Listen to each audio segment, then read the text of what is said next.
sa darating na digmaan. Eto mayo na kayo. Panguhan ninyo ang inyong panahon po. Ngayon na ang taktang panahon. Nais kong ipaghiganti natin ang mga lumayapang Italian. Maging halimaw sa pakikipaglaban. Tumayo tayo na may sapat na lakas ng loob.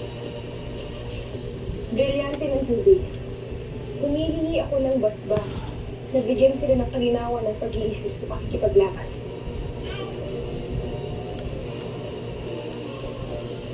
Gayon din ang brilyante ng apoy. Naway bigyan kayo ng init at tapang para sa digmaan. Basta seto. Gusto ka na, nasok mo ka. At ano Lagi, bunal ko. Ay, bunal ka? Maghintay na lalapit na ang